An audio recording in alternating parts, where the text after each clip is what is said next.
Americans think the Great Depression was the ultimate test of survival. But in 1945, German families faced something far worse. 0 hour. No grid, no government, no money. Today, I'm revealing the 15 forgotten survival hacks they used to stay alive in the rubble, and why the psychological weapon at number 1 is the exact blueprint you need to survive the next modern collapse. The Great Depression was a financial crisis. 0 hour was a total existence crisis. The currency was completely worthless. There was no electricity, no running water, no grocery stores, and no houses left intact.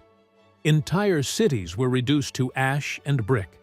But out of that absolute devastation, a brutal, hyper-efficient survival matrix was born. German grandmothers didn't just survive the rubble. They engineered ways to heat their homes with wet garbage, turn battlefield debris into cookware, and grow high-calorie crops inside bomb craters. We are opening the forbidden 1945 playbook. Let's begin.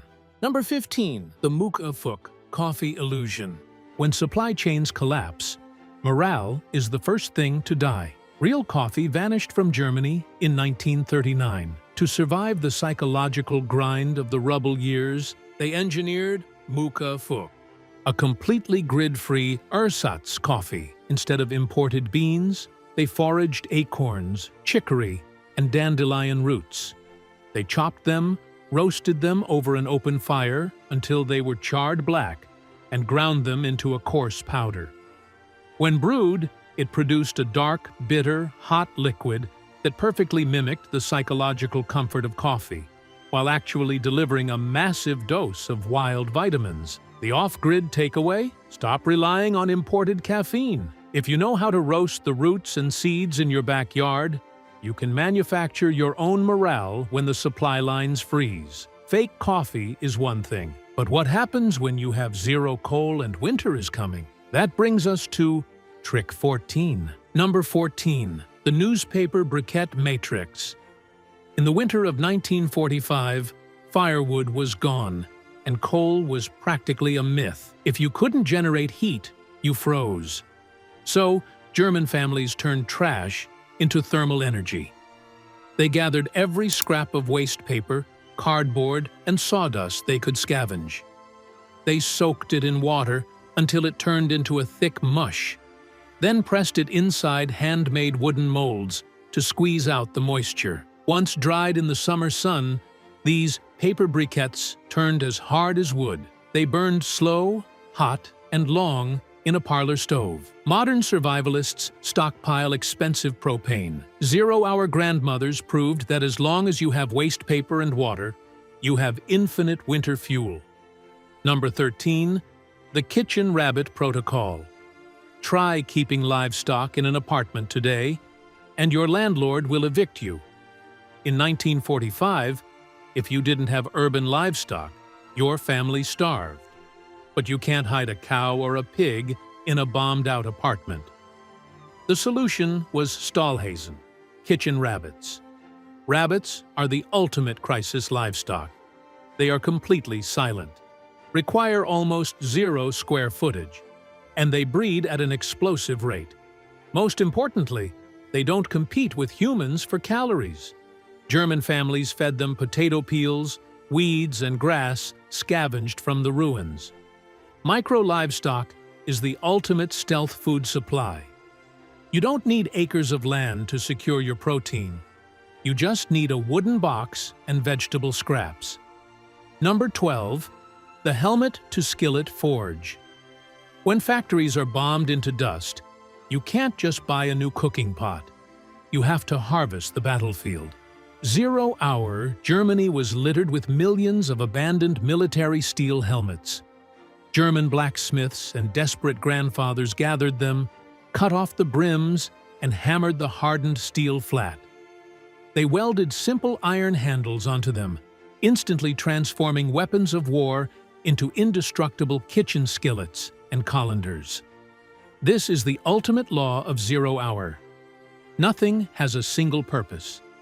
If you look at scrap metal today and just see trash, you aren't ready for the grid to go down.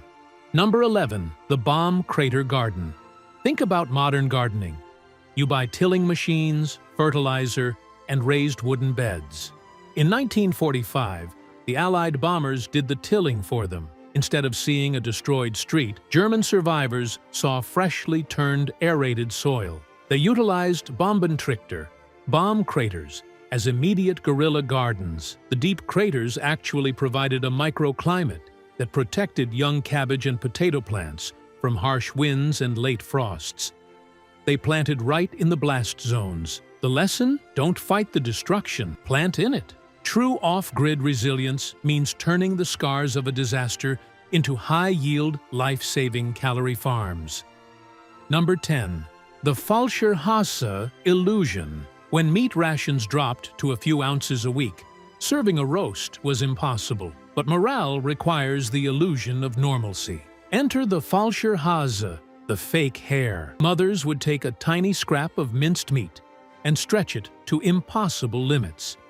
They mixed it with massive amounts of soaked stale bread, oats, and grated potatoes, forming it into the shape of a roast. They baked it until a crust formed, slicing it thin to trick the stomach into feeling full.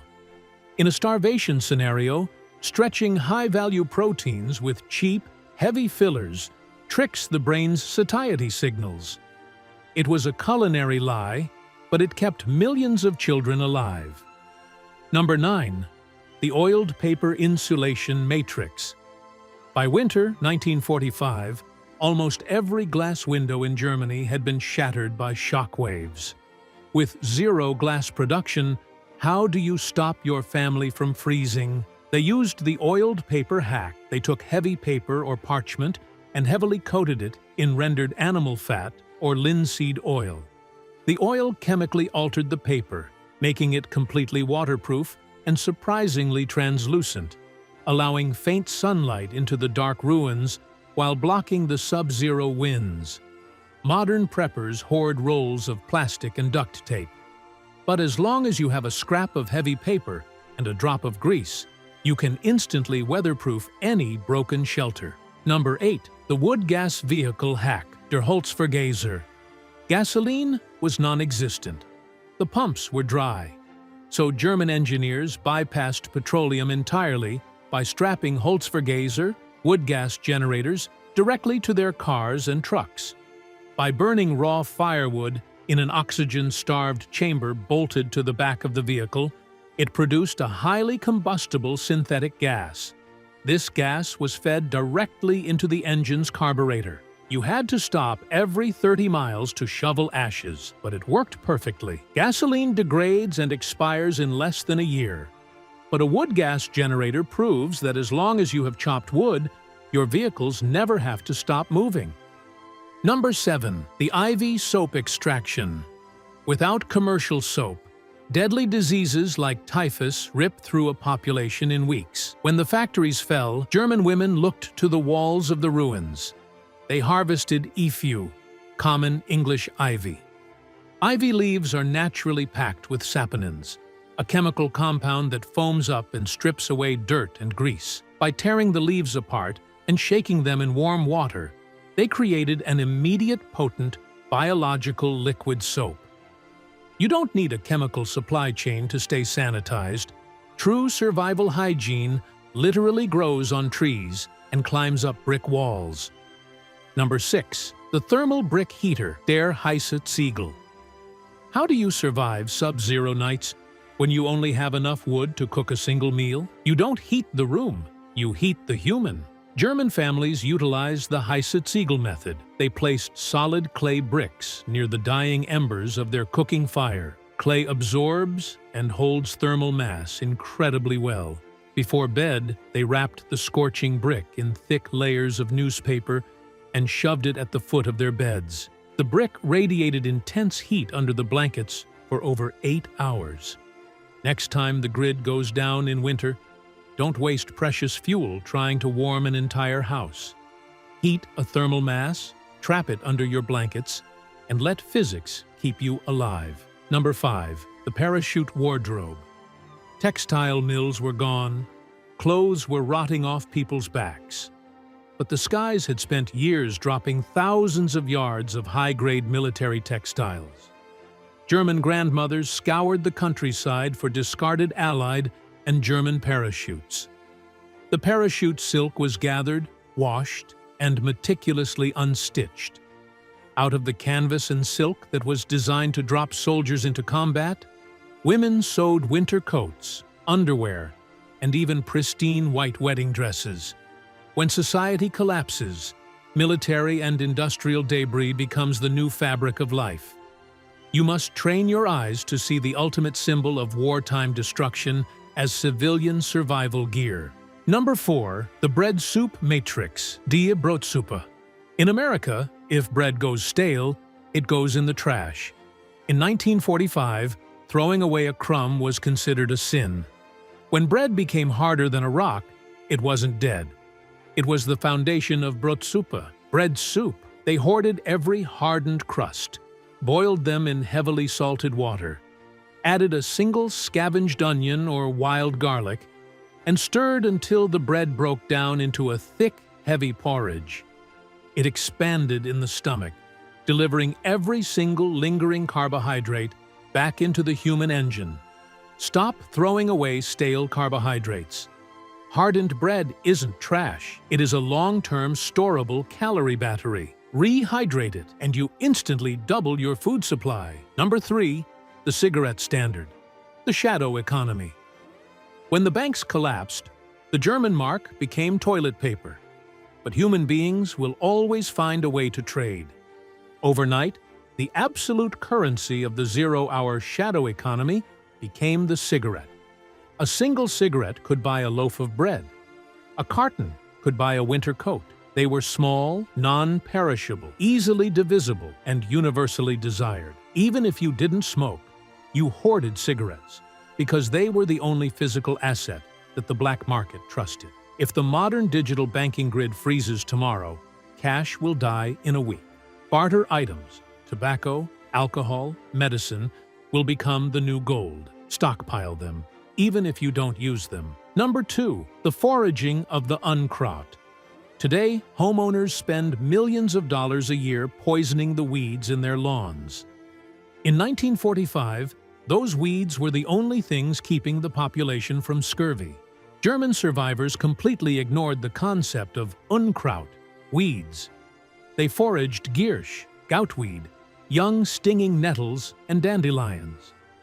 Nettles were boiled down like spinach, providing a massive influx of iron and vitamin C. Dandelion leaves were used for salads. The modern food grid has blinded us to the fact that the most resilient, nutrient-dense survival foods are currently growing completely free in the cracks of your driveway. Number 1. The Trümmerfrau Protocol.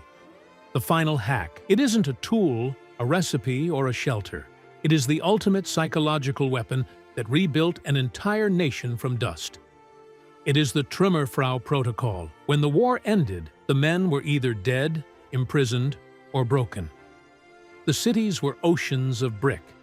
So, the women stepped into the ruins. With bare hands and no heavy machinery, they formed human chains, passing millions of bricks, chipping away the old mortar, and stacking them perfectly to rebuild their homes. Modern preppers often plan to survive alone, locked in a bunker with a rifle. But the zero-hour grandparents proved that the ultimate survival hack is community resilience. You cannot rebuild a grid by yourself. You survive by linking arms in the rubble and refusing to stay broken. The true hack of 1945 wasn't just surviving the collapse. It was having the unyielding discipline to rebuild the world the morning after. The modern system wants you dependent, fragile, and afraid of the dark. But the bloodline of survival is already in you. The knowledge didn't die, it just went quiet. Pick one of these strategies today. Stop throwing away your resources, start learning the land, and build your own shadow economy. Stay sovereign. See you next time.